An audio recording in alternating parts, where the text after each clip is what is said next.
Sí, como puedes agrandar.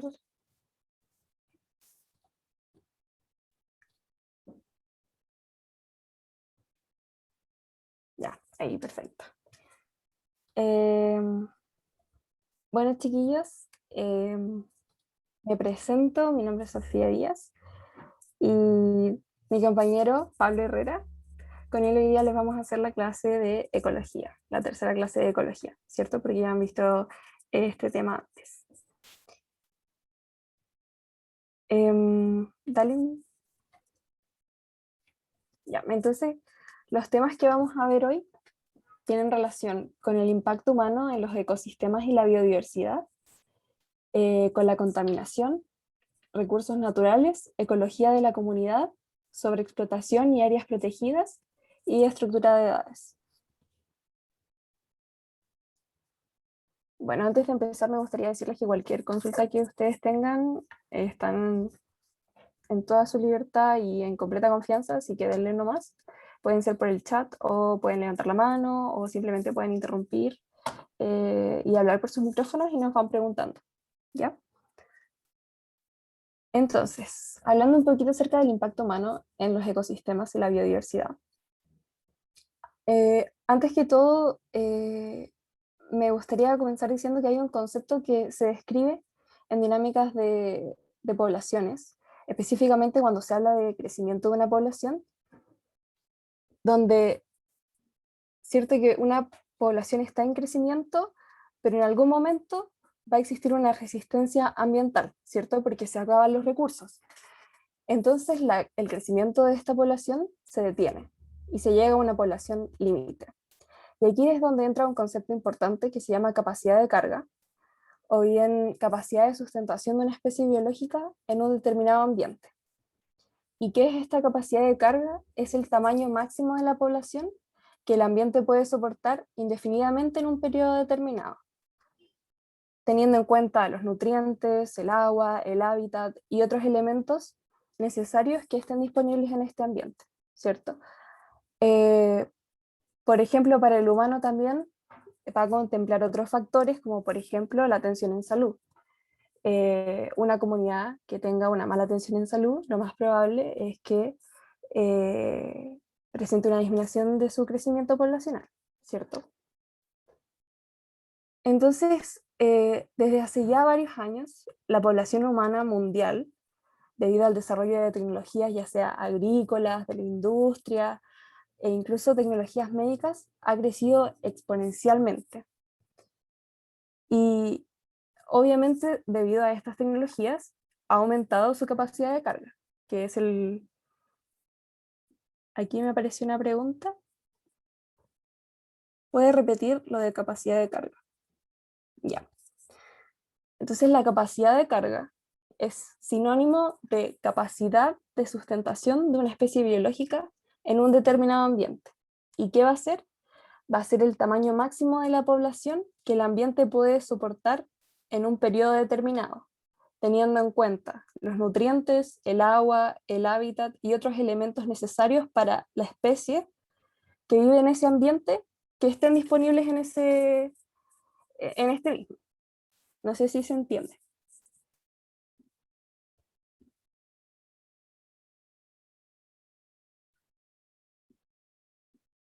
¿Se entendió? ¿No se entendió? Ya, bacán. Entonces, como iba explicando, debido al desarrollo de estas tecnologías, el ser humano ha podido aumentar artificialmente su capacidad de carga. Es decir, ahora gracias a estas tecnologías, eh, la población humana puede seguir creciendo y la Tierra va a seguir soportando este crecimiento poblacional, ¿cierto? Pero ¿qué es lo que pasa? Que nuestro crecimiento poblacional exponencial y el desarrollo de estas tecnologías va en desmedro de ciertos ecosistemas y en general del medio ambiente. Entonces, debido a las propias actividades humanas, se va perjudicando a estos ecosistemas, incluso los que hasta hace poco eran poco conocidos, ¿cierto? Como por ejemplo los fondos marinos, que ahora se ocupan para liberar desechos.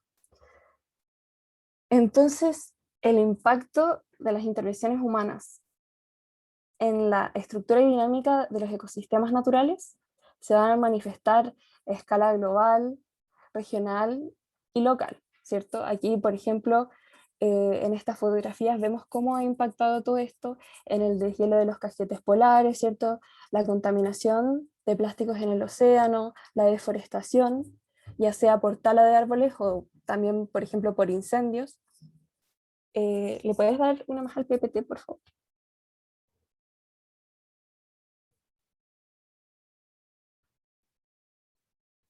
Y dos más. Dos. Ahí sí. Ya. Entonces, básicamente, los problemas ambientales que estamos experimentando en la actualidad son consecuencia de la búsqueda de beneficios económicos inmediatos en los que no se tienen en cuenta las consecuencias que se van a tener a largo plazo, ¿cierto? No se consideran los efectos negativos. Y bueno, aquí en el PPT se muestran, ¿cierto?, estas tecnologías de las que estaba hablando, y también aquí se ve un gráfico de cómo la población humana ha crecido en este último tiempo.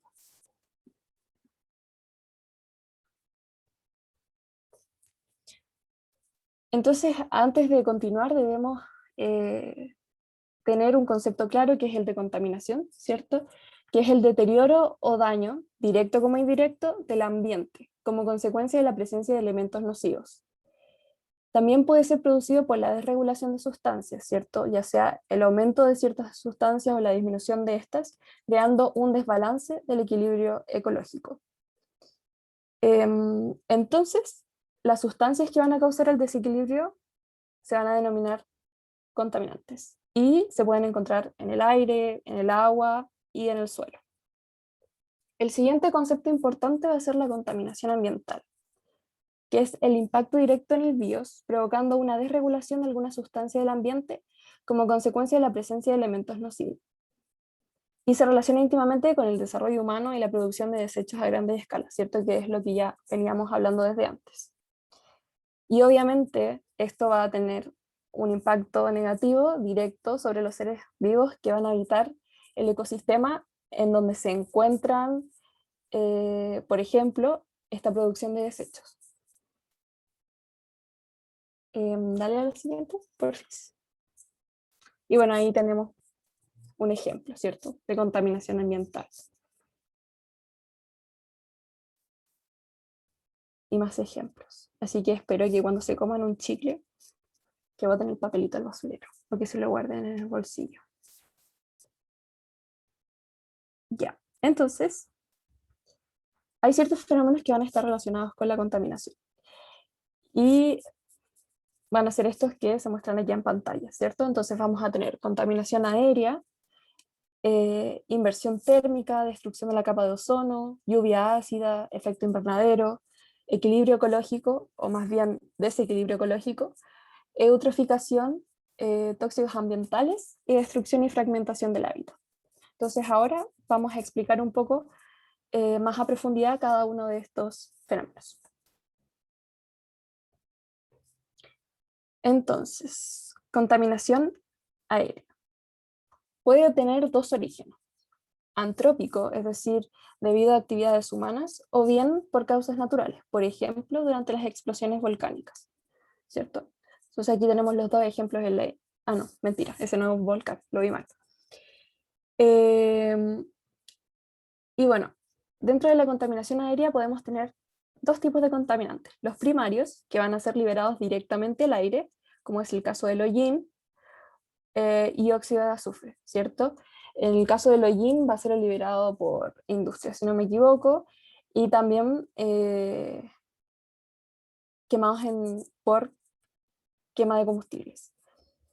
Y el óxido de azufre va a ser liberado así, pero en mucha cantidad, cuando existen erupciones volcánicas. Y luego tenemos los contaminantes secundarios, ¿cierto? Que se producen en el aire porque los componentes de este van a reaccionar entre sí. Y por ejemplo, aquí tenemos el caso del trióxido de azufre, que cuando se combina con agua va a formar ácido sulfúrico. Y este ácido sulfúrico y también el trióxido de azufre van a ser contaminantes secundarios, ¿cierto? Entonces ahí tenemos las fórmulas de tanto el trióxido de azufre como el ácido sulfúrico. Entonces, otro fenómeno, ¿cierto? Que va a estar relacionado con la contaminación va a ser la inversión térmica. Entonces, en una situación normal, es decir, en el planeta ideal, donde no hay contaminación y todo está muy bien, va a existir un flujo por convección, ¿cierto? Gracias al gradiente de temperatura, donde el aire caliente va a ascender y va a arrastrar todos los contaminantes hacia afuera de la atmósfera, y por el contrario, el frío va a descender, ¿cierto? Sin embargo, puede ocurrir que exista una inversión térmica, donde se produce un encapsulamiento del aire frío en la superficie, es decir, en la troposfera, que es bloqueado por el aire caliente. Entonces, ¿cómo va a suceder esto? ¿Por qué sucede? Lo que pasa es que a veces el suelo pierde calor por radiación y las capas de aire más cercanas al suelo se van a enfriar más rápido que las capas superiores. Entonces, más cercano al suelo vamos a tener aire frío, ¿cierto? Porque se enfrió muy rápido, y como este se enfrió muy rápido, aquí va a quedar un aire que es más caliente que el de abajo. Y sobre este aire caliente vamos a tener más aire frío, muy frío, ¿ya? Entonces vamos a tener frío, caliente, muy frío, ¿ya? Y este aire cálido que se encuentra aquí entre medio va a formar una capa, una barrera. Y esto va a impedir que los contaminantes que se encuentran más cercanos al suelo no puedan salir hacia el resto de la atmósfera. Entonces se van a acumular. Y un ejemplo de esto, por ejemplo, es lo que sucede en Santiago, donde a veces, ¿cierto? Hay días en donde dicen, oye, el smog está pero demasiado acumulado y se ve el smog así, es como literal, se ven todos los contaminantes que quedan ahí atrapados cerca del suelo. Dale otra. Ya, gracias. Luego tenemos otro fenómeno también relacionado, ¿cierto? Que es la destrucción de la capa de ozono. Entonces el ozono, que tiene fórmula O3, es una molécula encontrada en la atmósfera que es capaz de absorber longitudes de onda pertenecientes al espectro ultravioleta, es decir, rayos ultravioleta. Entonces, es capaz de proteger al planeta de esta radiación mutagénica. ¿Qué quiere decir esto?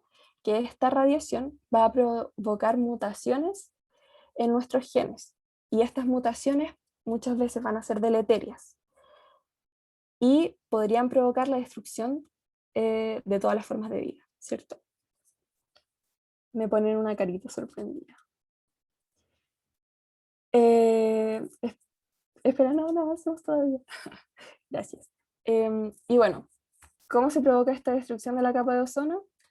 Obviamente por nuestra acción, y es debido a compuestos como CFC, clorofluorocarbonados, que son capaces de reaccionar con el ozono y lo transforman en dioxígeno, ¿cierto? Y destruyen esta capa protectora. Y CFC, por ejemplo, se utiliza en aerosoles, en acondicionadores de aire, sistemas de refrigeración, etc. Y bueno, esto obviamente va a producir zonas de desprotección donde la capa va a ser muy delgada o casi inexistente, ¿cierto? Y esto hace que no haya un filtro de estos rayos ultravioleta, y al final que nos generen este daño a nosotros y al resto de los organismos. Eh, Ahora sí, la siguiente, por favor.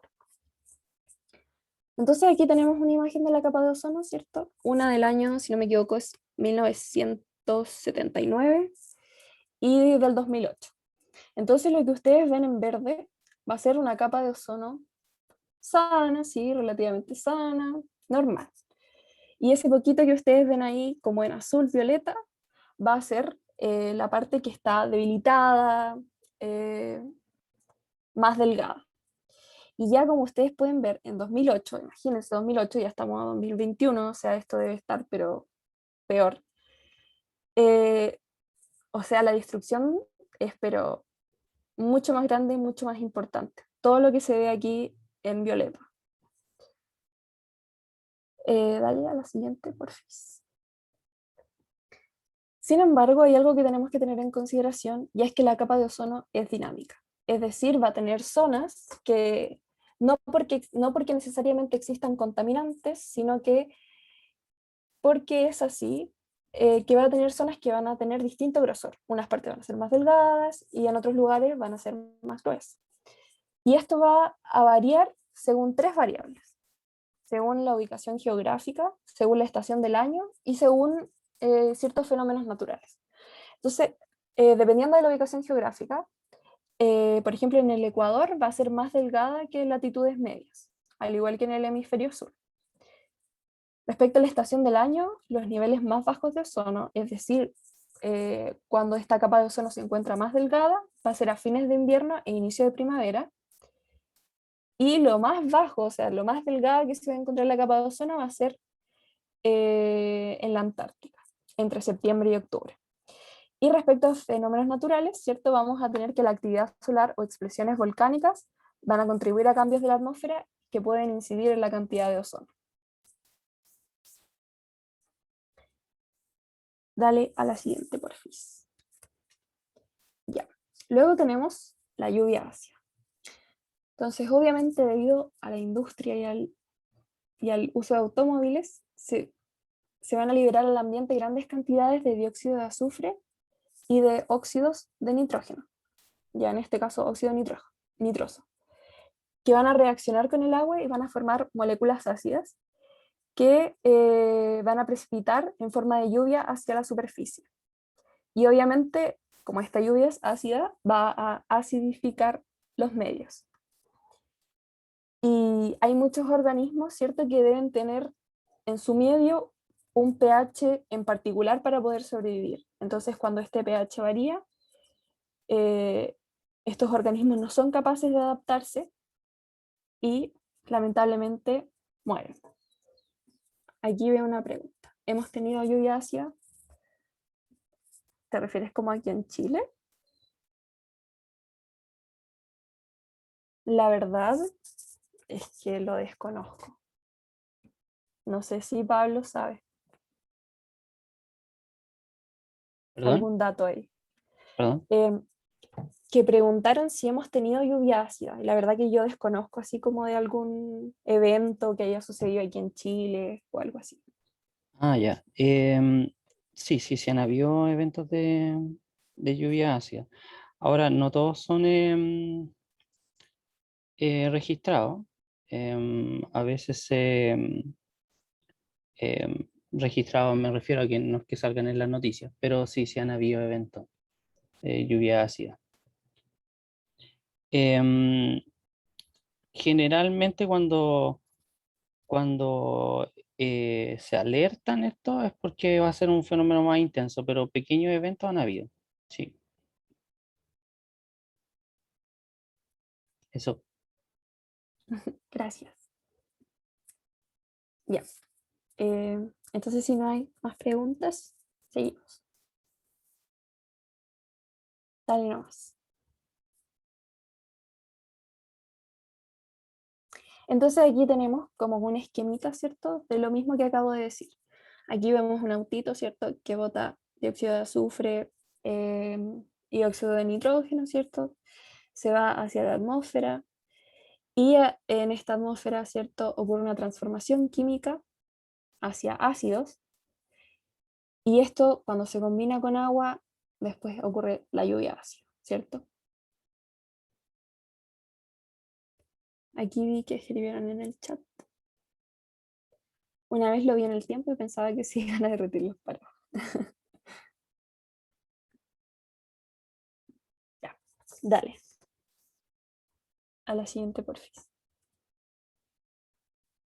Entonces, otro fenómeno sería el efecto invernadero.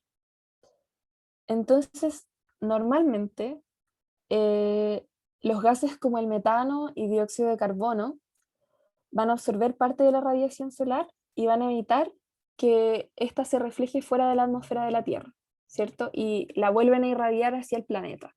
Es decir, forman una pequeña barrera, ¿cierto? Llega la radiación solar y cuando va a salir hacia la atmósfera no puede porque existe esta barrera, ¿cierto? De metano y dióxido de carbono. Y bueno, obviamente esto hace que la Tierra no sea un lugar en el que no se pueda vivir porque las temperaturas sean muy frías, es decir, mantiene una temperatura a la que nosotros podamos vivir. Sin embargo, la humanidad de nuevo ha aumentado de manera exponencial la cantidad de estos gases en la atmósfera debido a actividad industrial.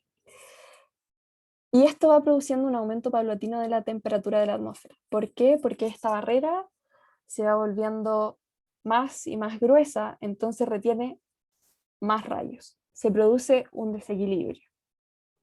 Y este desequilibrio, ¿por qué se produce? Porque entra, no sé, cierta cantidad de radiación solar y mucha de esta se queda en la atmósfera en vez de salir fuera de la atmósfera, ¿cierto? Entonces queda aquí con nosotros.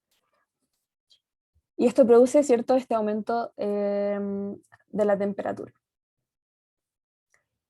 ¿Cómo se llama esto? Esto se llama forzamiento radiativo, ¿cierto? Que es un desbalance de la energía que sale y la energía que entra al sistema. Y esto obviamente va a provocar un aumento de la temperatura de la Tierra y a esto se le va a llamar efecto invernadero forzado, ¿cierto? Porque el efecto invernadero es bueno, porque mantiene la temperatura a un nivel en el que nosotros podamos vivir. Pero el efecto invernadero forzado va a ser aquel que es producido porque se aumenta de manera exponencial estos gases y al final termina siendo dañino para el planeta y obviamente en consecuencia para nosotros. Y esto, consecuentemente, va a provocar un desequilibrio en el clima y aquí va a suceder lo que se llama, ¿cierto?, el cambio climático. Y algunas consecuencias del cambio climático, ¿cierto?, van a ser el deshielo polar, con aumento del nivel del mar, sequedad de suelos y otros problemas como la disponibilidad de agua.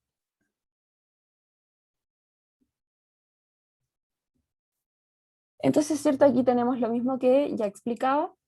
Ay, se me fue el zoom, espérame un segundito. Entonces, aquí tenemos lo mismo que yo explicaba, ¿cierto? Que va a entrar cierta cantidad de radiación solar y esta barrera tan gruesa va a provocar que no pueda salir una cantidad de energía suficiente y esta energía se va a quedar aquí con nosotros y va a provocar, ¿cierto?, un aumento de temperatura y cambio climático.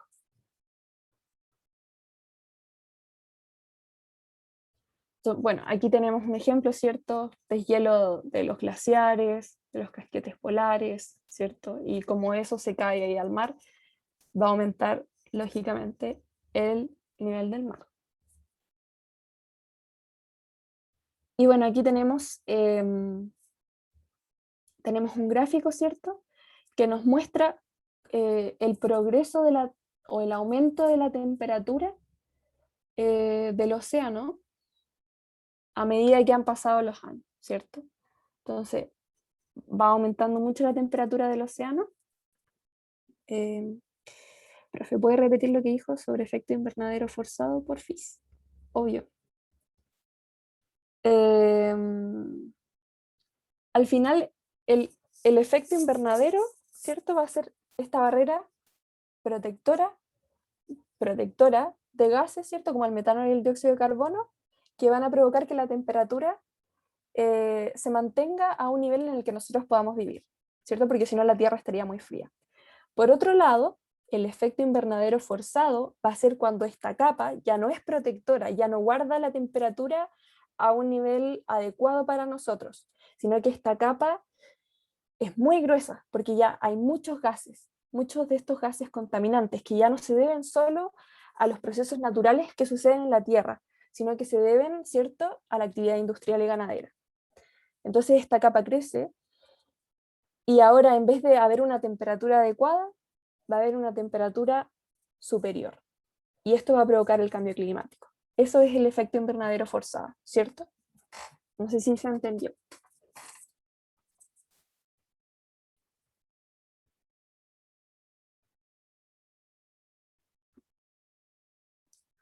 Ya.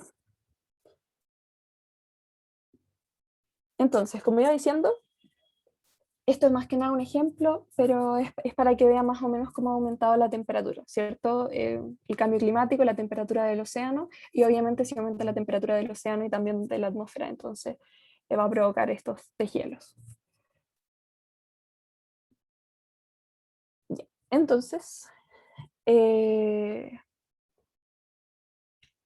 va a haber algo que se llama equilibrio ecológico, que depende de la biodiversidad.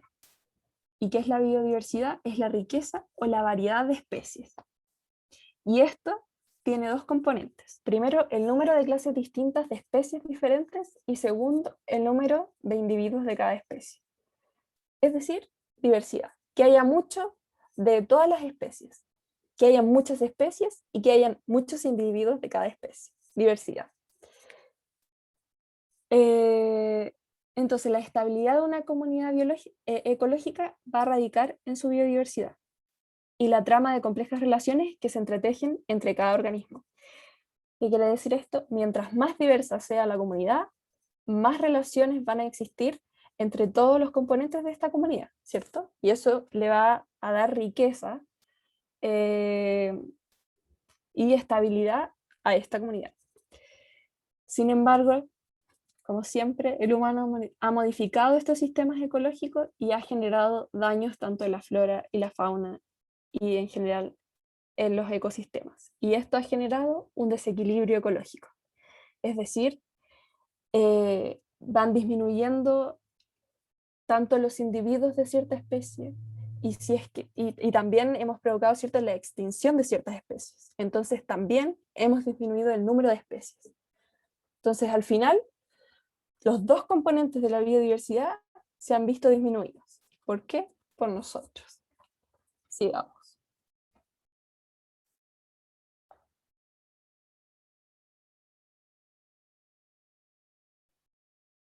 Y aquí, no sé si se... Espera, vuelve. Ya. Bueno, obviamente aquí, ¿cierto? Vemos unas vaquitas y podemos ver, o sea, yo lo que veo es que está seco, está, o sea, no es un buen ambiente. Por ejemplo, ahí se ve que las vaquitas están comiendo en pasto verdecito, ¿cierto? Todo bien, pero lamentablemente, gracias a nuestras propias actividades, hay unas vaquitas que tienen que comer pasto seco. Ya, dale a la siguiente. Y bueno, aquí lo mismo, deforestación por tala de árboles. Dale a la siguiente. Y aquí, ¿cierto? Podemos ver, si no me equivoco, es desertificación, que, y, ¿cómo se llama? Eh, pérdida de la capacidad de retener agua, etc. Bueno, aquí viene otro concepto que se denomina eutrificación, que es el proceso mediante el cual un ecosistema acuático con poca circulación, es decir, casi agua estancada, se ve alterado por la introducción excesiva de nutrientes para los vegetales, como el nitrógeno y el fosfato. ¿Y de dónde vienen? Obviamente, o sea, es que para estas plantas son nutrientes, pero en realidad nosotros eh, los vertemos en este ecosistema acuático como desechos.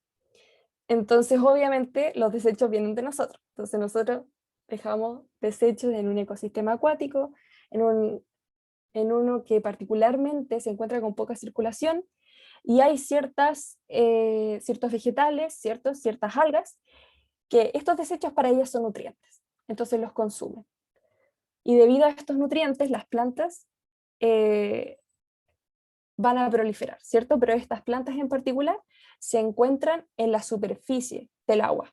Entonces van a formar una capa que va a bloquear el intercambio entre el medio acuoso y el exterior. Y esto va a perjudicar toda la vida acuática, ¿cierto? Que se encuentra por debajo de esta barrera creada por estas mismas algas y plantas. Entonces se va a producir un estancamiento de materia y energía, ¿cierto? Porque no existe un intercambio entre ambos medios. Y esto obviamente va a causar la muerte de ciertos organismos marinos.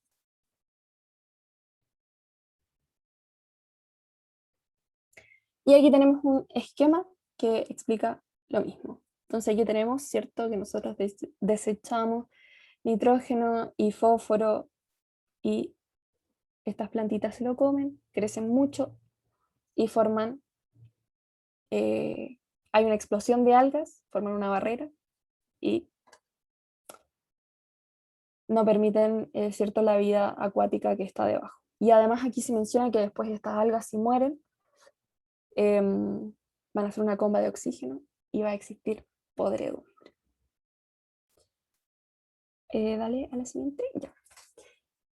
Hay otro concepto que son los tóxicos ambientales. Entonces, al ambiente son liberados grandes cantidades de químicos tóxicos, los cuales se amplifican mediante magnificación biológica, provocando un aumento de la concentración de la sustancia en los tejidos. Entonces, ¿qué es lo que sucede? Pongamos en una situación hipotética.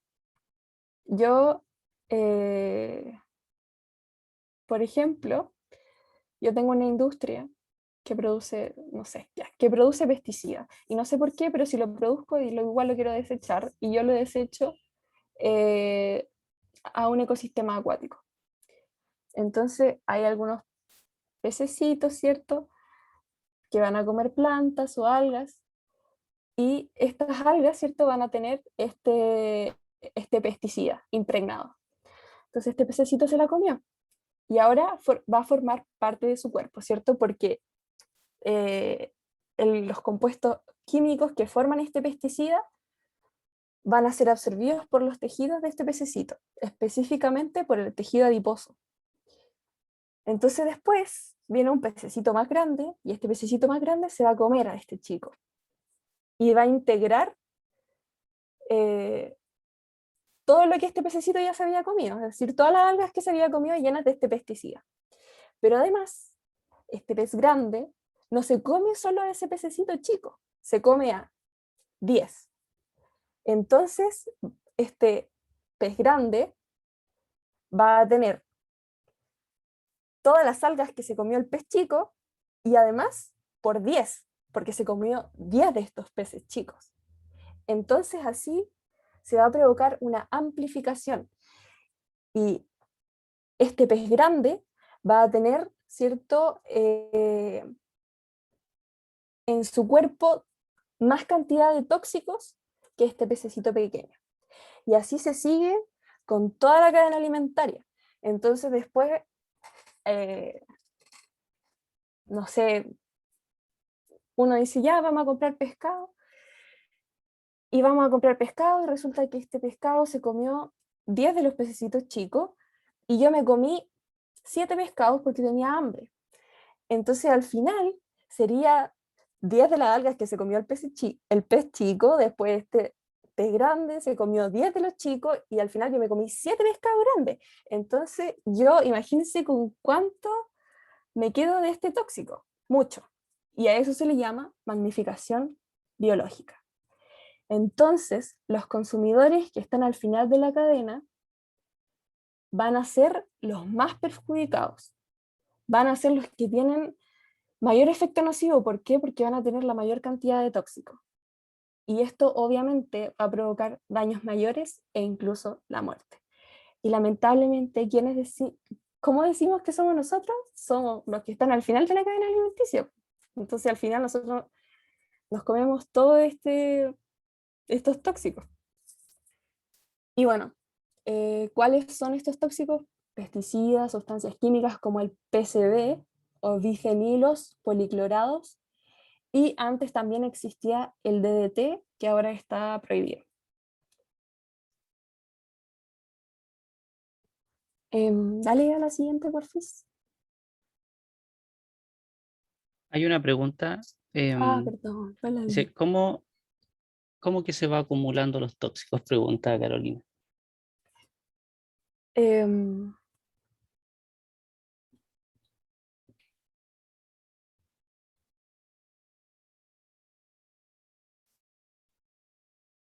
no. Ah, o sea, sí, pues en verdad pasa Sí, eso. sí. Bueno, y un ejemplo también que ahora está bien comenzando a estudiarse, en verdad, es la acumulación de los microplásticos. ¿Ya? El plástico se degrada, pero quedan a un nivel tan pequeñito que se va acumulando también en los organismos, en la misma forma que se puede acumular un tóxico, como podría ser un pesticida. Y después, bueno, uno lo, lo consume y hay algunos estudios que se han visto acumulación de microplásticos en el cerebro humano y eso me recuerda a 31 minutos, soy un hombre de plástico. ¿Se acuerdan? Soy un hombre de plástico. Así que sí, no solo tóxico, sino que también el plástico puede bioacumularse. Y en exactamente como está aquí en este gráfico. Dice, pero no los pueden desechar, es que se acumulan en el tejido adiposo. Y en realidad yo diría que todos los organismos somos de acumular tejido adiposo. O sea,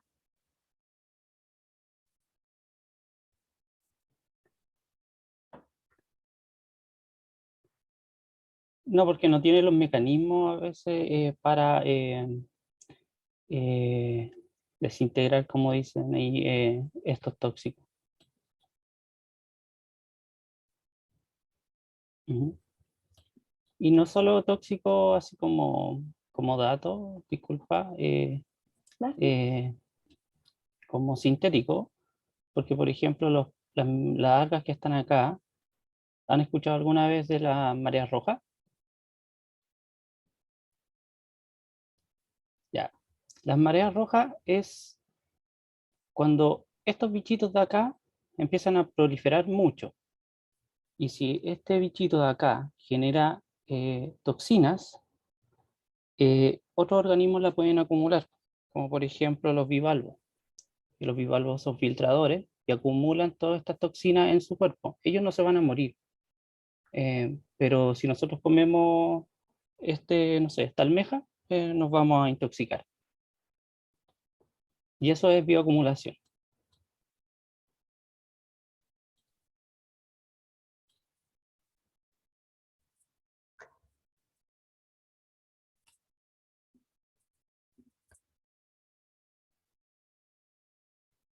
Eh, es una de las razones de beta de pesca.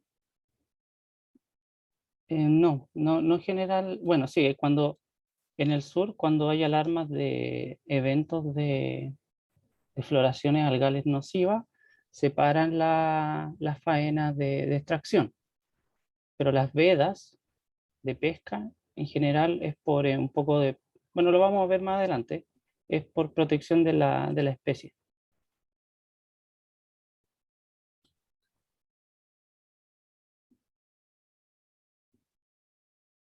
Em, ya, yo creo que seguimos con la siguiente.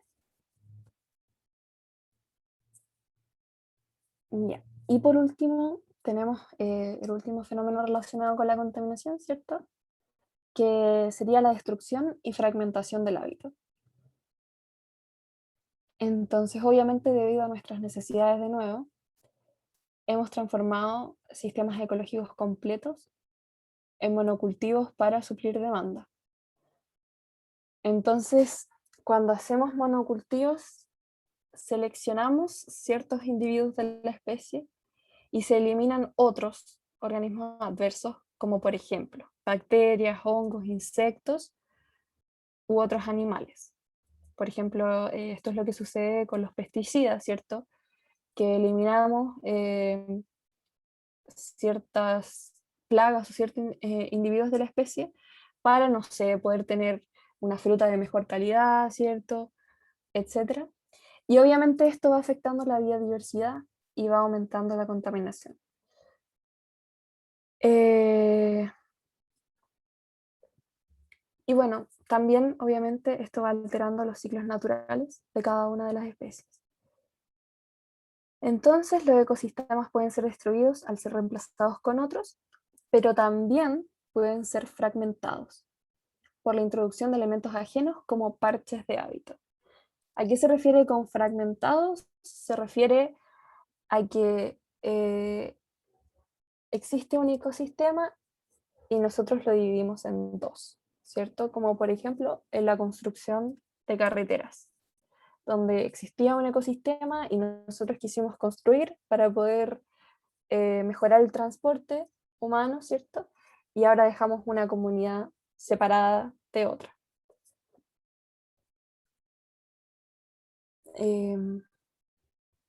Creo que yo no tengo. Pablo, no sé si tienes la sala de espera como para dejar entrar a la compañera. Voy a ver. ¿No me sale alguien en espera? Ahí creo que se unió, parece. Profe, Sí. ¿podría aumentar lo del grado de impermeabilización del suelo? O sea, que como que resisten menos y se van creando las inundaciones, ¿o no? O sea, te refieres a que la construcción de como de estas carreteras provoca como impermeabilización del suelo y eso. ¿A eso te refieres? Es que estaba leyendo y acá salía que al aumentar el grado de impermeabilización del suelo, el ciclo del agua se ve afectado y aumenta en riesgo de inundación. Pero no lo entendí muy bien eso de impermeabilización. O sea, es que el suelo, o sea, mira, yo leí lo mismo que tú, la verdad, y esto fue lo que a mí me quedó de eso. Si es algo distinto, Pablo, por favor, córtame y corrígeme.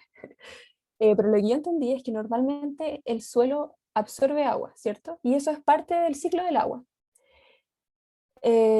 Sin embargo, cuando nosotros construimos caminos, carreteras, ¿cierto?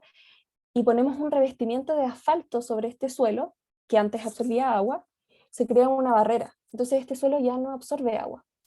Entonces, ¿qué es lo que pasa, por ejemplo, en muchas ciudades aquí mismo? Bueno, en Valpo no tanto, pero por ejemplo en Santiago, ¿cierto? Pasa harto, que cuando llueve mucho, no está este suelo, esta tierra para absorber agua.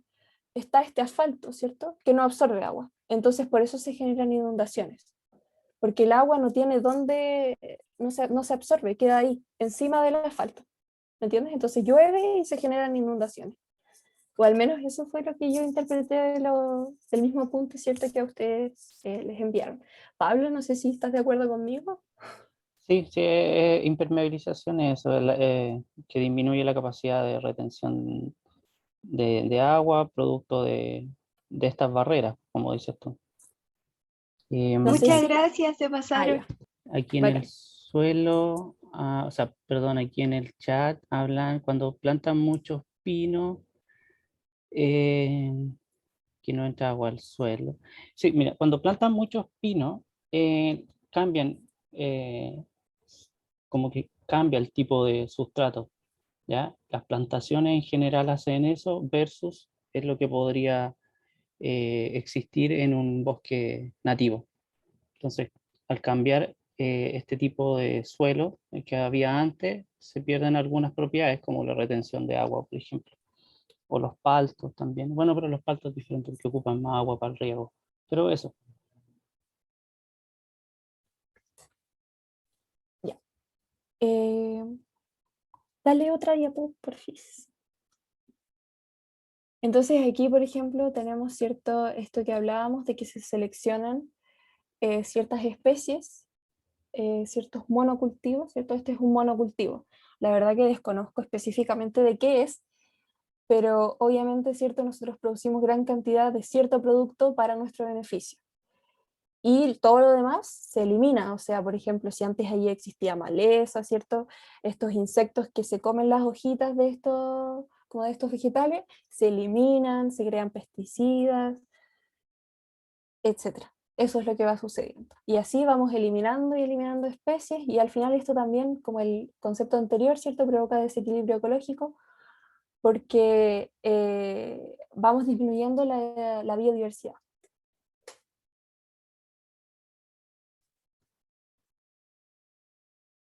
Dale a la siguiente, porfis. Ya, bueno, y aquí tenemos, tenemos lo que les dije, ¿cierto? El ejemplo de la carretera, que antes obviamente eso era todo bosque, pero a nosotros se nos ocurrió poner un camino ahí y pavimentamos, ¿cierto? Y al final fragmentamos este ecosistema en dos. Y al final, la dinámica de las poblaciones que viven en este hábitat, en este ecosistema, se ven perjudicadas, porque se crea como un desequilibrio. Dale el siguiente, y creo que ya eso. ¿Alguien tiene alguna duda? Creo que sí. A ver. Ay, no, ¿qué hice? Hice una tontera. Creo que puse grabar. Ya, filo. Profe, ¿qué son los parches de hábitat? Eh, Según lo que tengo entendido, tú tienes un hábitat, ¿cierto? Y cuando este se fragmenta, entonces van a ser parches de hábitat.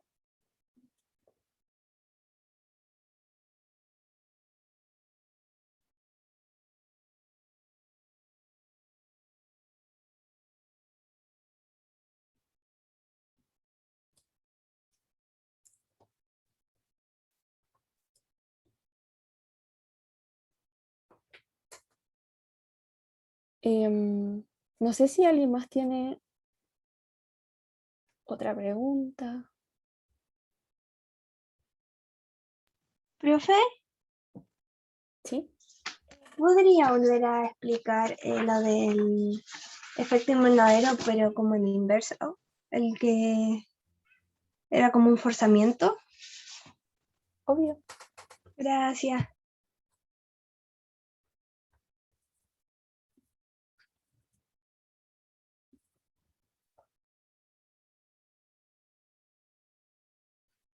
Ya. Entonces, se entiende como el efecto invernadero normal, ¿cierto? ¿O no? No sé quién me habló. Yo, Perdón. profe, sí, sí se entiende.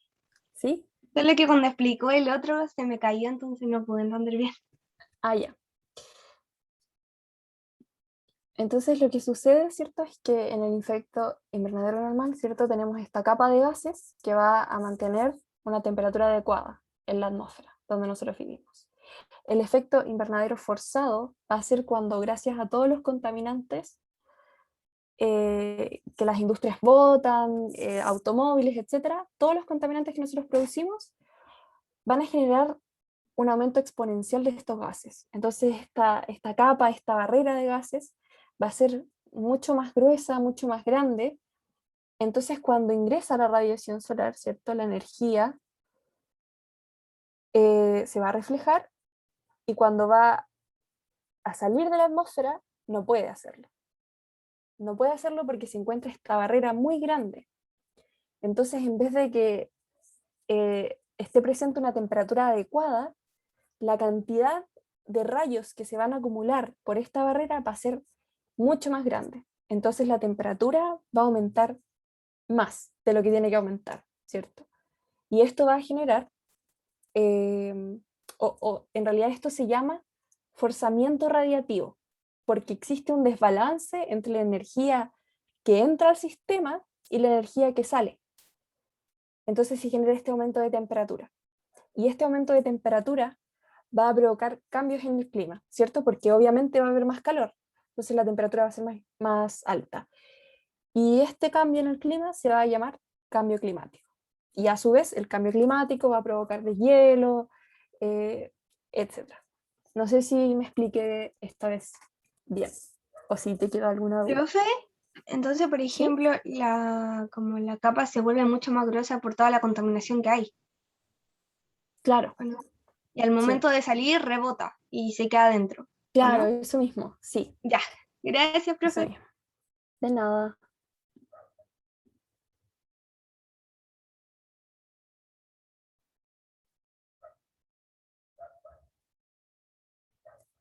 Me gustó mucho la explicación de Sarai.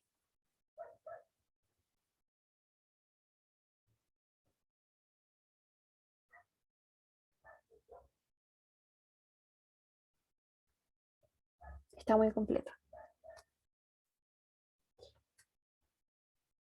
No sé si alguien más tiene alguna duda, porque ya esto es más o menos la mitad de la clase, así que ahora correspondería un pequeño break. No sé, Pablo, si tú sabes como de cuánto será, o le preguntamos a los chiquillos cuánto quieren de break. La última vez me dijeron 15 minutos, pero la clase era cortita, así que nos tiramos de largo. Pero, no sé, 10 minutos estará bien, chicos. Claro, o sea, no sé si ya, ¿Sí? Ya 10. ya, Ya dijimos los 10. bacán. Bien. Em, a ver. Volvemos en breve. Ujú.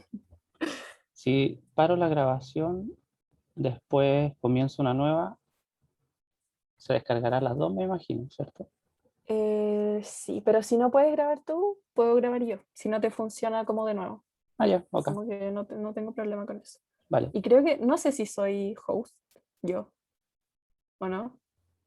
Es que yo Ah, puedo creo que no. grabar, como que me dejó grabar y yo no sé por qué. Ah, seguramente O estáis sea, me como... equivoqué, fue de error, pero como que me sorprendió que me dejara grabar.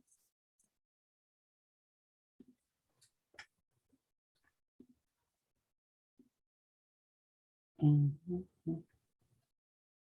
Ya, entonces, ¿qué horas son? Son Ah, son puedo las 7. pausar la grabación. Voy a pausar. Bien.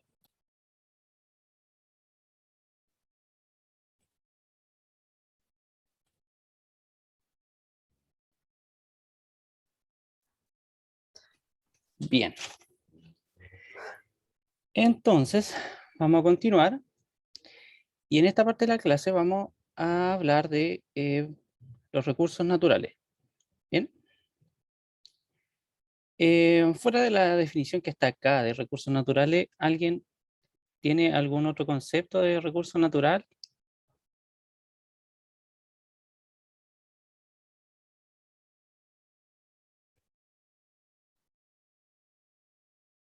Las 3R. Bien. Eso está claro, está relacionado con reutilizar estos recursos. No sé si habían escuchado alguna vez alguna otra definición, pero esta que tenemos acá, que es cualquier entidad que se produce de forma natural y que es imprescindible para satisfacer las necesidades del ser humano, es como la definición más amplia, ¿ya? Y los recursos naturales es un concepto de origen económico y se refiere a todo aquello componente de la naturaleza que la sociedad utiliza, ¿ya? Esos son los recursos naturales. Entonces, una forma de clasificar los recursos naturales es mediante los recursos renovables y los recursos no renovables, ¿ya? Y los recursos renovables son aquellos recursos que se reemplazan o se reciclan de forma natural en un tiempo razonable, ¿ya? Son recursos que se pueden reproducir o recuperar. Reproducir cuando hablamos de aquellos recursos que tienen relación a los seres vivos, como este pescadito. Y recuperar como el agua a través de su ciclo. Y los recursos no renovables son aquellos recursos que no tienen capacidad de recuperación, ¿ya? Porque la cantidad que extraemos supera el tiempo de recuperación de este recurso, como por ejemplo el petróleo, el carbón y los minerales en general, ¿ya? Entonces, una vez definidos estos dos conceptos, recursos renovables y recursos no renovables, hablaremos de preservación y conservación de los recursos naturales.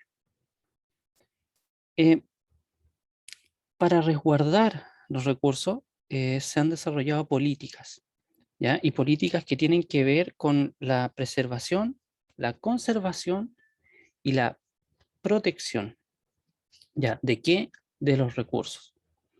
Bien, entonces vamos a tener tres tipos de medidas o de políticas. Primero, hablaremos de las medidas de preservación, ¿ya? Que son aquellas em, que promueven que los ecosistemas estén libres de cualquier intervención. Por ejemplo, una medida de preservación es un parque nacional, o los monumentos nacionales, o las áreas silvestres protegidas. Esas son medidas de preservación, ¿ya? Luego vamos a tener las medidas de conservación. Y las medidas de conservación están pensadas para un uso racional de los recursos. ¿Qué es un uso racional de los recursos? Es utilizarlos de manera consciente y sabiendo que los recursos se pueden terminar, ¿ya? Entonces, para eso, esas medidas de conservación están las vedas extractivas de las que hablamos hace poquito, ¿ya? También están estas políticas de captura máximas permitidas para ciertas especies, ¿ya? Es la conservación de un recurso natural pensada en que éste pueda lograr recuperarse, ¿ya? Y luego tenemos las medidas de protección, que están pensadas como políticas para proteger especies en peligro, ¿ya? Entonces estas de preservación tienen que ver con un área, esta es con el uso consciente del recurso y esta es básicamente para especies protegidas. Y tenemos esta frase acá abajo que dice que solo la utilización racional de los recursos asegura la conservación de los ecosistemas y su equilibrio. ¿Qué quiere decir esto? Que como vemos acá en esta imagen, en general las personas, y se da mucho en el sur, las personas extraen y viven de lo que extraen, ¿ya? Como del día a día, las personas que extraen algas o las que extraen almejas o choritos, en fin. Bien, pero estas personas son súper conscientes de lo que pueden sacar y lo que van a utilizar. Entonces, eso es la utilización racional del recurso, ¿ya? Y eso va a asegurar que las generaciones futuras lo tengan. No sé si les quedó claro ese concepto de utilización racional. ¿Qué dicen aquí en el chat? Sí, ya, súper. Entonces, vamos a hablar ahora de las intervenciones humanas sobre los ecosistemas, ¿ya? ¿Y cuáles son las intervenciones humanas? Básicamente tenemos la sobreexplotación y la contaminación biológica. La sobreexplotación, como dice aquí, es la extracción de plantas y animales por parte del ser humano a ritmos que superan la capacidad de recuperación. Eso es sobreexplotar un recurso y frecuentemente se relaciona con la pesca, la caza y la recolección comercial y el comercio de animales. Esta sobreexplotación puede llevar a la extinción de una especie, ¿ya? Que lo vamos a ver más adelante.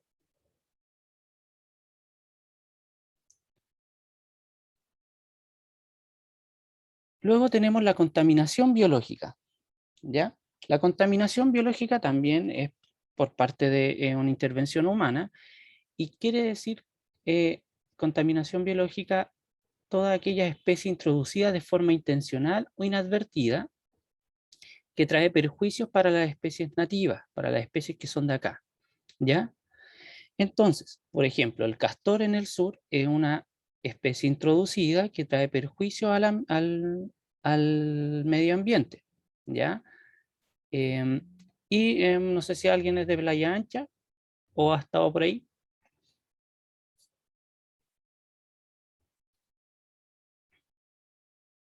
Esos logros que trajeron de Argentina. Sí, esta es la cotorra argentina. Esta es una especie introducida.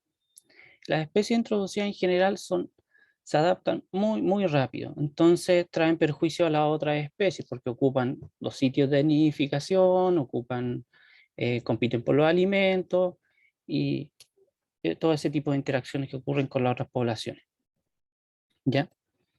Entonces, tanto la sobreexplotación como la introducción de especies y la destrucción del hábitat, que es otro tipo de intervención humana, alteran el equilibrio ecológico.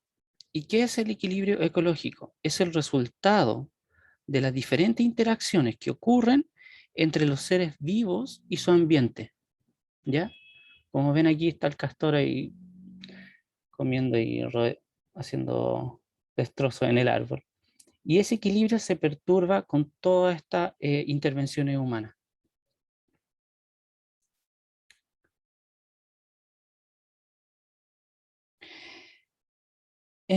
Para clasificar o para conocer el estado de las poblaciones se crearon estas categorías, ¿ya? Que vamos a nombrar aquí, estas tres que son como las más reconocibles. Hay otras categorías entre medio de estas, ¿ya? Pero estas son las más como importantes dentro de la materia. Entonces, vamos a tener, vamos a partir por las especies vulnerables, ¿ya? Que son todas aquellas especies que pasarán a un riesgo mayor. ¿Por qué pasarán a un riesgo mayor? ¿O cuándo pasarán a un riesgo mayor? Cuando la presión que está sobre la especie continúa, ¿ya? Si esa presión continúa, esta especie puede pasar de vulnerable a en peligro, ¿ya? ¿Y qué especie vulnerable? Por ejemplo, el pingüino de Humboldt, ¿ya? Esta es una especie que está en estado de conservación vulnerable, que bueno, que ha estado en la noticia últimamente con el tema de la aprobación de este proyecto minero. ¿Bien? Exacto, el proyecto Dominga. Entonces, ¿cuál sería ahí la presión que ejerce este proyecto minero? Entonces, ese tipo de presiones podrían llevar al pingüino a una categoría mayor. Luego tenemos las especies en peligro de extinción, ya, que dice que son las especies cuya sobrevivencia es poco probable, y poco probable cuando la misma situación que las de abajo, cuando la presión que las tiene en este estado continúe. Ya, si esa presión continúa, estas especies corren el riesgo de extinguirse, como por ejemplo el zorro de Darwin. ¿Ya? El zorrito de Darwin es una especie que se distribuye en la zona centro-sur y Chiloé, y si las presiones antrópicas sobre esta especie continúan, puede pasar a extinguirse. ¿Ya? Espera un poquito que mi gato está molestando. Ya, y luego tenemos las especies extintas. ¿Y cuándo tenemos especies extintas? Cuando no hay individuos de esta especie o cuando no se han visto individuos en más de 50 años. El ejemplo aquí, como no sé si clásico, pero es bien emotivo, es este que es la vaca marina de Steller, ¿ya? Esta vaca marina es de la familia de los dugones, no sé si ubican a los dugones, pero ¿qué pasó con él? Era bastante particular esta especie porque era gigante, medía cerca de 8 metros y pesaba casi 10 toneladas, las más grandes. Entonces se descubrió esta especie, vivía en una zona, creo que en Rusia, en una zona bien particular. Un científico la descubre, llama la atención de la comunidad científica, pero no solo la atención de la comunidad científica, sino que también de los cazadores. El caso de este dugong, de esta vaca marina, fue que prácticamente en menos de 30 años extinguieron la especie, desde su descubrimiento, por la caza intensiva. Ese es el caso de la vaca marina Steller. Entonces, estas son las categorías en las que se clasifican las especies. ¿Bien? ¿Hasta ahí todo bien? ¿Van entendiendo? Es una materia simplecita, no.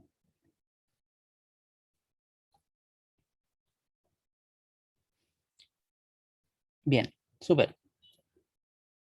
Ahora, este cuadrito nos va a mostrar algunas de las causas de la disminución de la biodiversidad y sus respectivos efectos. por acción humana. Tenemos la deforestación. Deforestación por medio de la tala y por medio del fuego. Ya, y el efecto es la pérdida de la capacidad para retener agua, lo que estábamos hablando anteriormente. Ya, tenemos el pastoreo excesivo. Pastoreo excesivo es, por ejemplo, cuando se llevan a alguna zona a pastar no sé, un gran número de ovejas o de vacas, ¿ya? Ese también tiene como efecto la pérdida de la capacidad de recuperación vegetal. No solo puede estar relacionado con animales de crianza, sino que también pueden ser animales introducidos, ¿ya? Luego tenemos el revestimiento de asfalto, la urbanización que causa inundaciones, por lo que estábamos mencionando, esta pérdida de la capacidad para retener agua del suelo. Luego tenemos el aumento del sólido, de los sólidos en agua, es turbidez del agua, y esto genera como efecto la pérdida de la capacidad fotosintética de las plantas. Otra causa de la disminución de la biodiversidad por acción humana es la sobreexplotación de especies, disminución del número de especies como efecto, la supresión del suelo, la erosión, que es la disminución de formaciones vegetales, la ocupación de los ríos y lagos por botes, por obra marítima, y tiene como consecuencia la pérdida de fauna y la contaminación, el uso de plaguicidas que alteran los ciclos de algunas especies, causan enfermedades, ya generan plagas. Esas son algunas causas de la disminución de la biodiversidad y los efectos. ¿Ya? Ahora vamos a hablar de cómo se preserva la biodiversidad. Hasta ahora hemos hablado de cómo se pierde la biodiversidad, ¿ya? Ahora vamos a hablar de cómo se preserva la biodiversidad. Y se preserva mediante áreas protegidas, como les nombré hace poquito. ¿Y qué tipo de áreas protegidas tenemos? Vamos a mencionar los corredores biológicos. Cuando ocurre esta fragmentación del hábitat, que era lo que estábamos hablando en la primera parte, que tenemos un hábitat que este bosque que está acá, ya que está como en verde oscuro, con distintos tipos de árboles, distintas especies, en algún momento ocupaba toda esta zona. ¿Bien? Entonces, cuando ocurre esta fragmentación, es decir, por urbanización, ¿cierto? Se pierde esto, se deforesta. Ahí ocurre que este lugar de acá y este lugar de acá quedan incomunicados. ¿Bien? Entonces, para proteger esta área y proteger a las especies, se construyen corredores biológicos, ¿ya? ¿Y qué es un corredor biológico? El corredor biológico es básicamente una conexión entre este fragmento de hábitat de aquí y este fragmento de acá, ¿ya? Y es una conexión que intenta emular lo natural, es decir, se plantan las mismas especies de árboles que están aquí y que están acá, para que los animales que viven aquí puedan pasar acá sin peligro de encontrarse con el hombre o con cualquier tipo de actividad humana. Bien, aquí tenemos unos ejemplos, que este río sirve como corredor biológico, que tiene estos arbolitos en su contorno, ¿ya? O uno aún más artificial, que puede ser este, que es un paso como sobre nivel, que este puente que está acá, que conecta este hábitat de aquí con este hábitat de acá, ¿ya? Que es artificial y que se plantan cierto tipo de vegetaciones para que los animales pasen por acá y no corran el riesgo de cruzar por la carretera. ¿Bien? O sea, ¿comprende lo que es un corredor biológico? Es una conexión entre un hábitat y otro.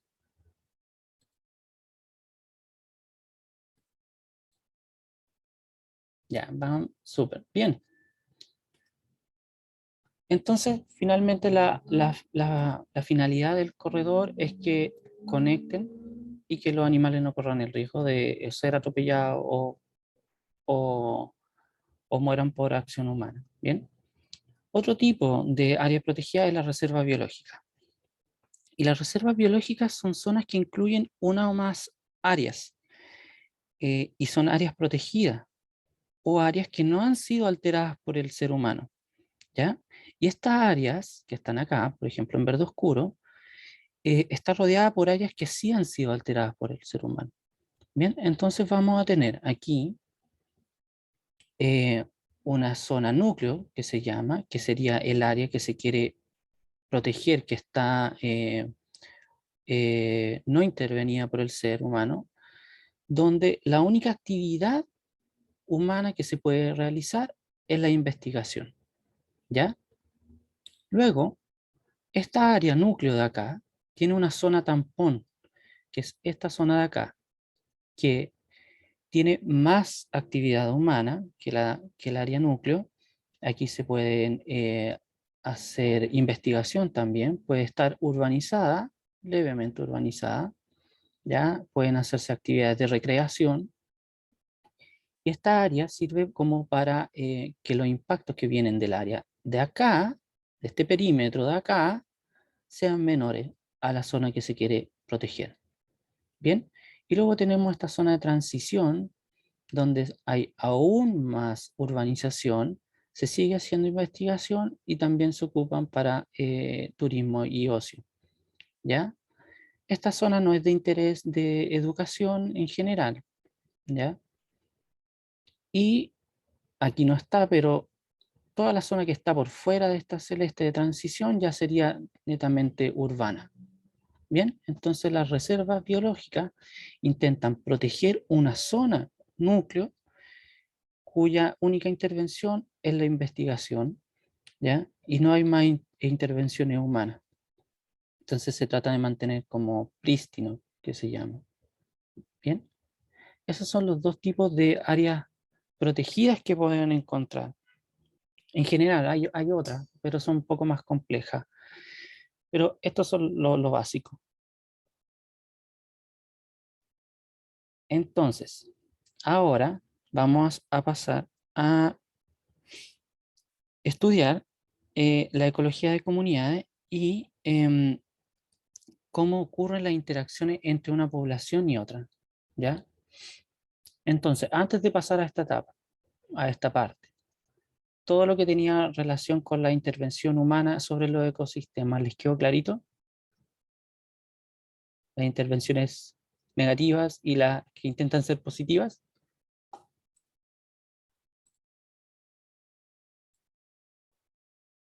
Ya. Bien. Continuemos entonces con la ecología de comunidades. La ecología de comunidades estudia las interacciones que hay entre las poblaciones y cómo ocurren estas interacciones. Estas interacciones pueden ser interacciones favorables, que están denotadas con un signo más, interacciones favorables, interacciones perjudiciales, que están denotadas con este signo menos, o interacciones que no tienen una afectación, que es el cero, ¿ya? ¿Y cuáles son los tipos? Vamos a tener el primero, que es la competencia, donde dos o más poblaciones compiten por un recurso que es limitado, ¿ya? Y esta competencia puede ser intraespecífica, una misma especie, ocurre entre una misma especie, o interespecífica, que ocurre entre distintas especies. Y cuando ocurre competencia interespecífica, tenemos superposición de nichos, ¿ya? ¿Recuerdan la primera clase cuando hablamos de nichos? ¿Ya? Aquí ocurre la superposición de los nichos, ¿bien? Entonces, hay un concepto llamado principio de exclusión competitiva que dice que si dos especies compiten por un recurso, una de ellas será más eficiente y terminará por eliminar la otra. ¿Ya? Entonces, cuando ocurre esto, los nichos se superponen, se desplazan, ¿ya? Y una especie termina siendo eliminada. Pero, ¿qué ocurre en la naturaleza en realidad? Que cuando existen dos especies con necesidades que son similares, por lo general ocupan nichos más pequeños, ¿ya? Que lo que podrían ocupar si es que estas especies estuvieran solas, ¿ya? ¿Se acuerdan del concepto nicho, cierto? Que era el rol y la función de una especie en su comunidad. Entonces, aquí vamos a tener en la figura, ¿ya? 5 especies de aves. Y nos muestra esta figura las zonas de alimentación de estas 5 especies en este pino de acá, ¿bien? Que está coloreada en verde. Entonces, esta área coloreada en verde, como les dije, nos va a mostrar el área donde se alimenta estas especies de aves, ¿ya? Y también nos muestra cómo es la distribución de recursos, ¿ya? Estas especies que están acá, ¿ustedes por qué creen que este pajarito que está acá vive, y este viven en el mismo árbol? Pero ¿ustedes por qué creen que podría vivir en el mismo árbol?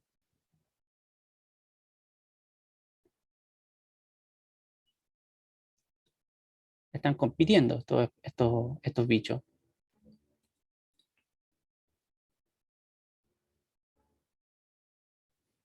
¿Hay muchos árboles? Sí, pero son muchos árboles de la misma especie, ¿ya? Vamos a suponer que son muchos árboles de la misma especie. Ocupan distintas zonas, sí. Aquí dicen, reduce la competencia usando sectores diferentes del árbol. O porque hay mucho más alimento en esos árboles.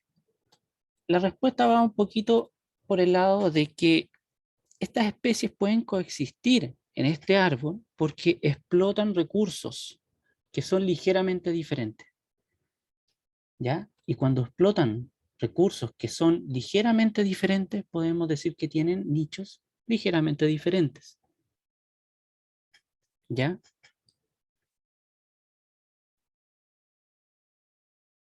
Entonces, ahí se aplica el concepto de nicho.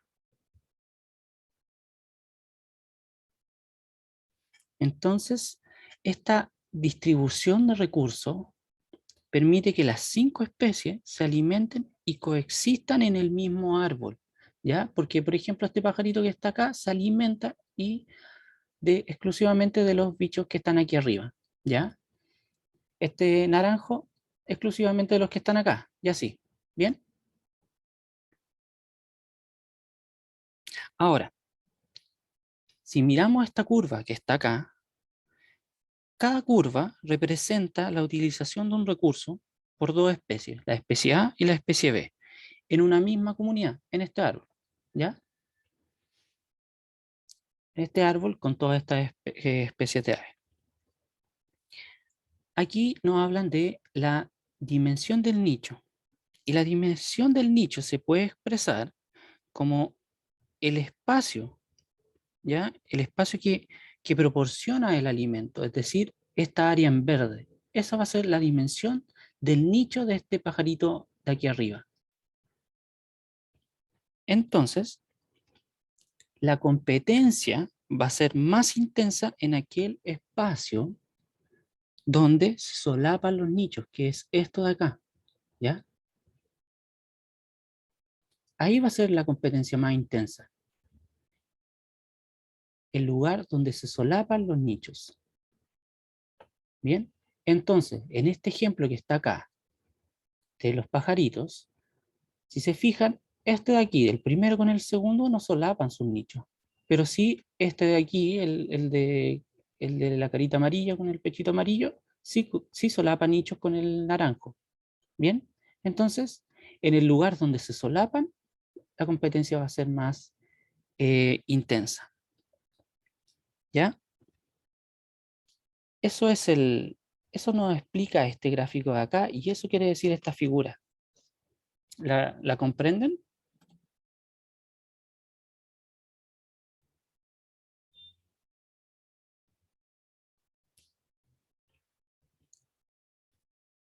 ¿Les quedó clarito esta figura? Se las puedo repetir, no hay problema.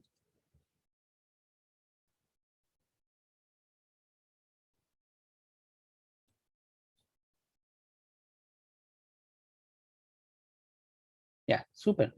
Entonces recuerden, el nicho de esta especie, su dimensión de nicho, el nicho de esta especie, su dimensión de nicho, y la zona donde se solapan los nichos, que es la competencia que ocurre en estas zonas del árbol. ¿Ya?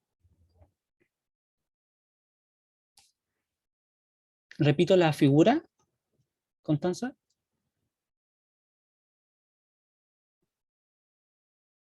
Ya. A ver,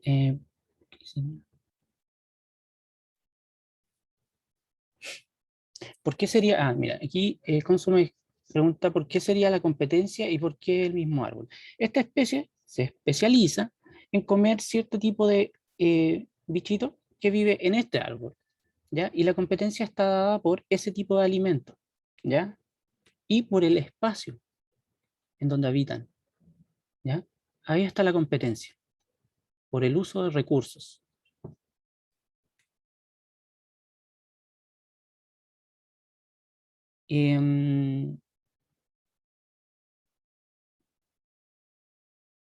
Entonces, ¿ahí te quedó claro?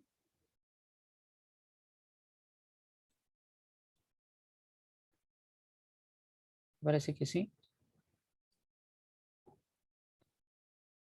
Ya, súper. Bien. Seguimos con otro tipo de interacción, la depredación.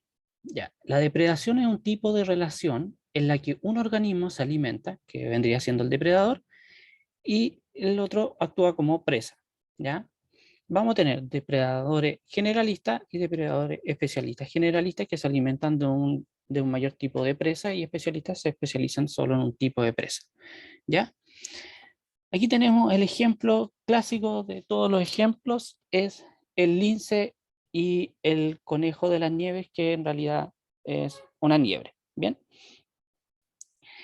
Entonces, en esta figura de acá, vamos a tener el eje Y, que muestra miles de liebres, ya nos muestra la densidad de las liebres en miles, y acá miles de linces, ya también su densidad o su abundancia, como no dice no dice bien si es densidad o abundancia, pero vamos a hablar de densidad. Entonces, este gráfico de acá nos muestra oscilaciones. ¿Y qué tipo de oscilaciones? Oscilaciones que ocurren en un periodo más o menos de 10 años, desde 1850, hace harto tiempo. Y son oscilaciones en la población del conejito y en la población del lince. Entonces, cuando aumenta la población de liebres, aumenta la del lince. Cuando baja la población de liebres, baja la población de linces. ¿Ya? Y así ocurre esta oscilación o este ciclo. ¿Ya? Existen tres posibles explicaciones eh, para este efecto que se observa acá. ¿Ya? La primera explicación es una depredación excesiva del lince sobre la liebre, ¿ya?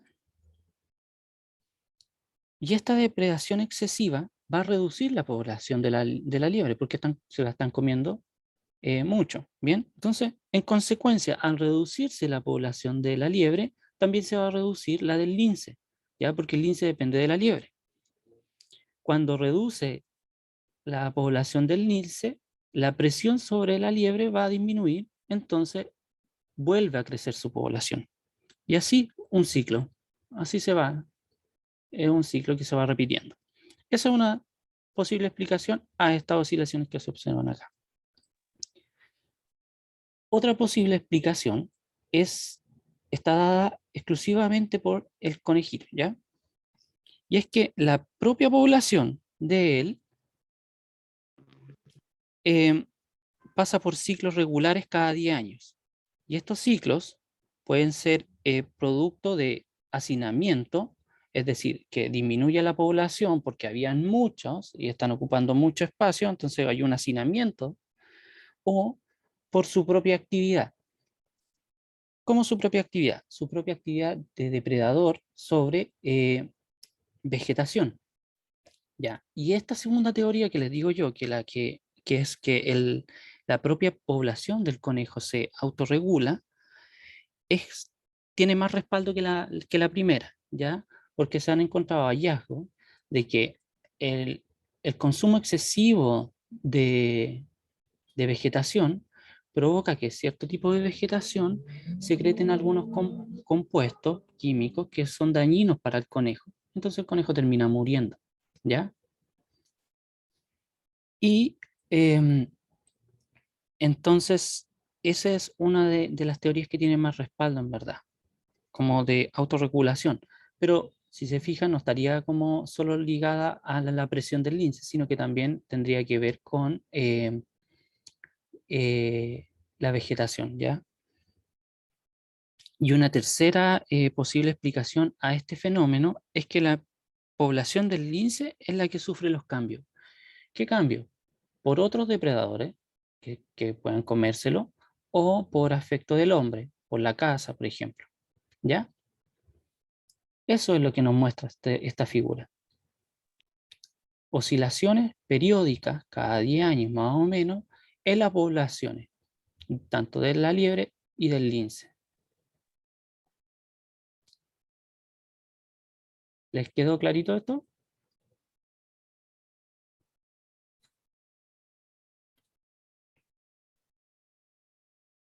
Ya, bacán.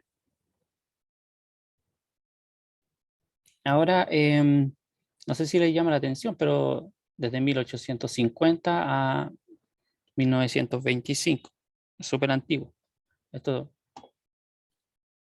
aquí tengo una pregunta, ya. ¿Y qué es generalista y especialista? Ya. Generalista, un depredador que se especializa, o sea, que come muchos tipos de presas. No solo se va a comer al conejo, sino que también puede comer, no sé, un ave o otro tipo de animales. Y especialista es un depredador que se especializa solo en comer un tipo de presa. ¿Ya? Eso es generalista y especialista. Según lo que le acabo de mencionar, al menos de las dos posibles explicaciones, ¿qué tipo de depredador sería el lince?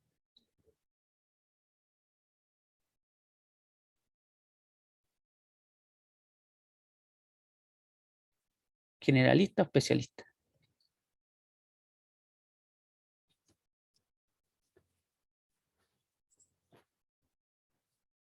Generalista dicen acá, especialista, especialista.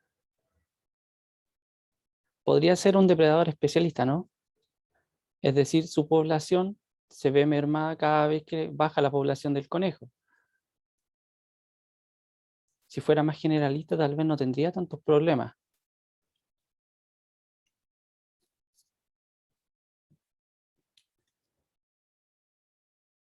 Claro, el especialista se verá más afectado entonces por la disminución de su presa que el generalista, que tiene más opciones. Exacto. Pero, espera un poquito. Pero los depredadores, en general, no tienden a acabar no agotan su alimento, ¿ya? Porque eso significaría su propio fin. Entonces, hay como una especie de equilibrio entre depredador-presa, ¿ya? Entonces, eso se suele estabilizar, como muestran acá. Y eso es porque tanto el depredador como las presas no evolucionan de forma separada, ¿ya? Hay una coevolución, ¿ya? Entonces, si uno se adapta a un tipo de hábitat o algo, a una presión, el depredador puede adaptarse y continuar depredando a su presa.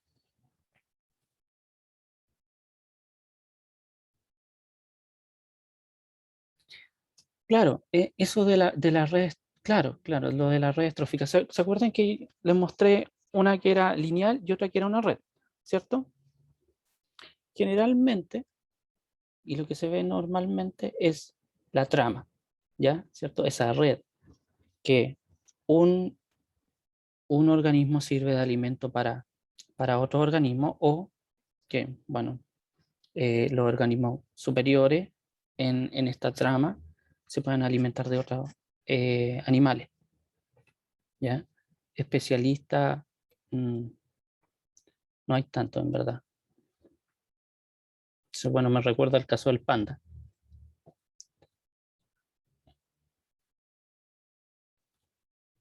¿Qué otro tipo de interacciones? Tenemos el amensalismo.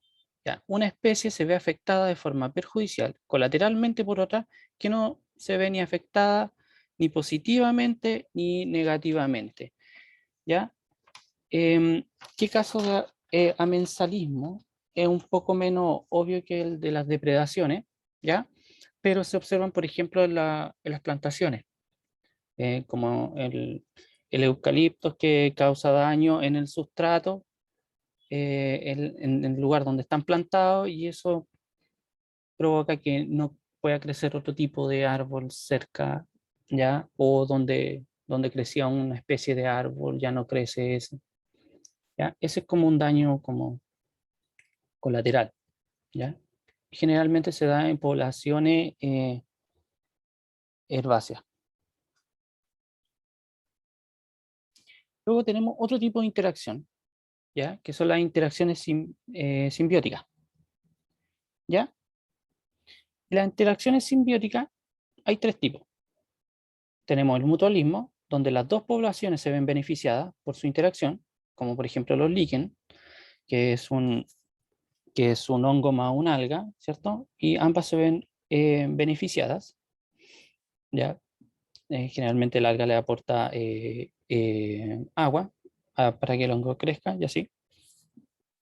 Otro tipo de interacción de mutualismo es la que ocurre en los jabalí. No sé si han visto, no sé, una foto o algo así de un jabalí que tiene un pajarito arriba, siempre anda con un pajarito arriba.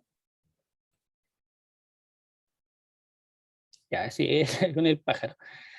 Ya, ese pájaro creo que son estorninos, ya, o el elefante también, o Homero con su pajarito que lo está acicalando.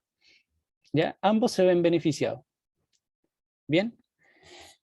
Y el jabalí, bueno, el pajarito se alimenta de, no sé, de la garrapata, de todos estos parásitos que pueda tener el jabalí, y el jabalí se ve beneficiado porque, bueno, le están sacando los parásitos externos, y el pajarito se alimenta y hace otras actividades sobre el jabalí, no solo alimentación, porque también hace, hace cortejos, también se aparea, como que lo ocupa de hábitat, básicamente. Pero es una interacción de mutualismo.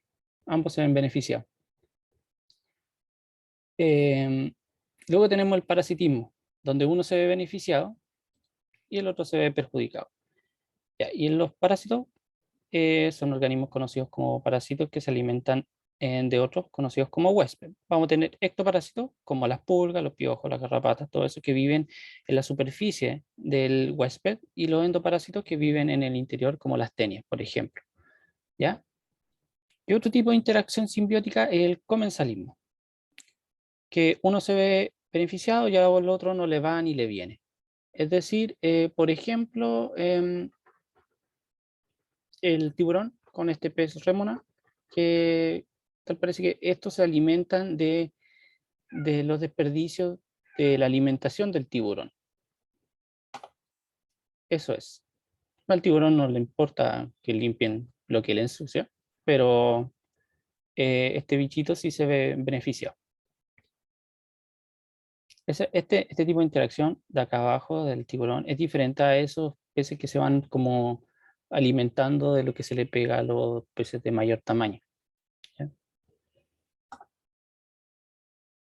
Y esta es la última parte de la clase. Vamos a hablar de la estructura de edades, ¿ya? Y estos conceptos de tasas de migración, tasa de natalidad, mortalidad, creo que los vieron la clase pasada. En general, general, la mortalidad, tasa de natalidad y la tasa de migración afectan el crecimiento de una población, ¿ya? Pero la mortalidad afecta otra propiedad de las poblaciones, que es la estructura de edades, la estructura etaria, ¿ya? Y esta estructura etaria es la proporción de individuos de diferentes edades que se encuentran en la población, ¿ya? Entonces, para entender esto, se han diseñado estas pirámides de edades, que son estructuras de edades, y vamos a tener tres tipos, básicamente. La primera, una pirámide supercónica, que es esta de acá, en donde la población está en crecimiento, ¿ya? Prácticamente la mitad de la población tiene menos de 20 años. Esta población, como les dije, está en aumento y tiene una base muy amplia de jóvenes que van a entrar a la etapa reproductiva, ¿ya? Que esta imagen de acá abajo nos muestra lo mismo que está acá, ¿bien? Etapa postreproductiva, reproductiva y prerreproductiva. Entonces tiene una gran cantidad de jóvenes, muchos que van a entrar a la etapa reproductiva y está en crecimiento. Bien, luego tenemos estas pirámides que son menos cónicas que la anterior, que nos muestran una población que está estable, ¿ya?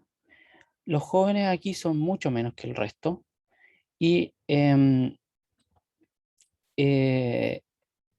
da en Estados Unidos, que tiene un crecimiento lento, ¿ya? Entonces esta es una población estable. Y luego vamos a tener otro tipo de pirámides, que esta de acá, que es una población en decadencia, ¿ya? ¿Qué quiere decir? Que esta población se está acercando a una tasa de crecimiento cero, ¿ya? Eso es que está en decadencia, ¿ya? La cantidad de individuos jóvenes es menor a las de mediana edad. Y es la misma que está acá, ¿bien? Población en decadencia. Y me acabo de dar cuenta que esto no suma siempre. 26, 49, 75, 26, 101. Ya, este de aquí abajo debe ser 25, ¿ya? Este de acá. ¿Estos suman 100? Sí. ¿Y este? 68, sí, ya. Ya. Este aquí tiene una pifia, debe ser 25%, ¿ya? La parte de abajo, de la población en decadencia.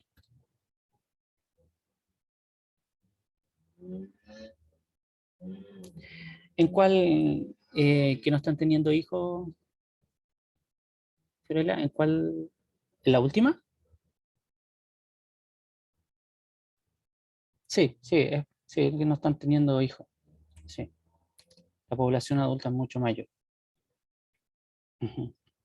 Este tipo de pirámide, la de acá, generalmente se da en países en vías de, la primera, en vías de desarrollo, ¿ya? Ahora hay una cosa curiosa con estas, porque tienen una alta tasa de natalidad y una alta tasa de mortalidad.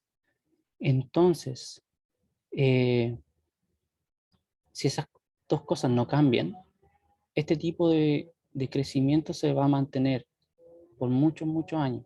Ya su crecimiento no va a pasar al crecimiento que tienen los Estados Unidos, por ejemplo. Esta de acá se da en países más desarrollados. Esto en países europeos donde claramente la disminución de nacimiento lleva a una mayor población de individuos reproductivos y posreproductivos. Eso, hasta ahí. ¿Tienen dudas con esta parte de la clase?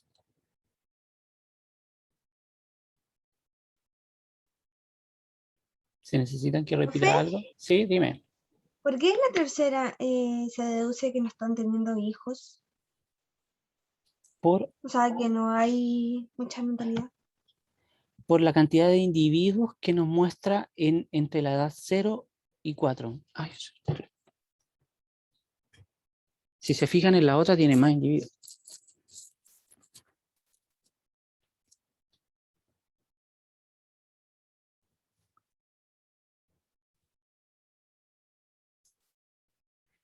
¿Cuál pirámide es óptima o cuál sería ideal. Ah, perdón. ¿Te respondí la pregunta? No sé quién me había hablado. ¿Sí? Ah, ya. Bien. ¿Cuál pirámide óptima?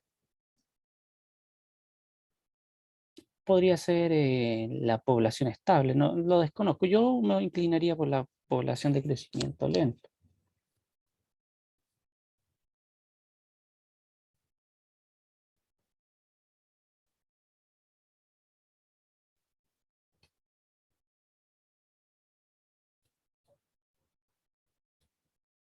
Pero todo eso va a depender del país, ¿ya? De la calidad de vida que tengan. No solo hay factores, factores ambientales o dentro de este tema ecológico. ¿Alguna otra duda con respecto a la clase?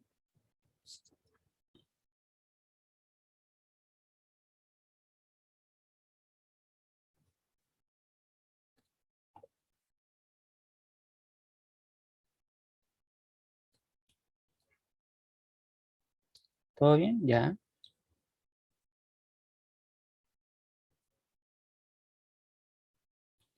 Acá está el código para la lista. Qué bueno que les guste la materia. Súper.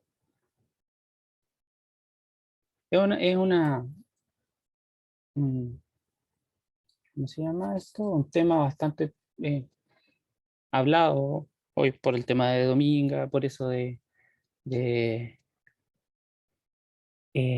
informe de la ONU, del cambio climático.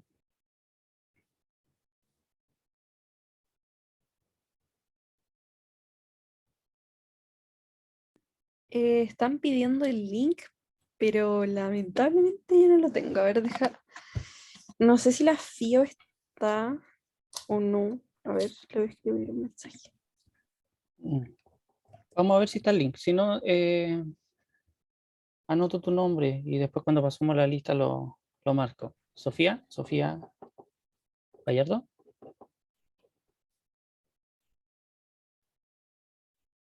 Ah, bueno, lo enviaron Ah, al le miro grupo. tú. Súper. Ya, bacán. Y buena. Muchas gracias a los que lo mandaron. Voy a parar la grabación. Aquí, detener, grabación.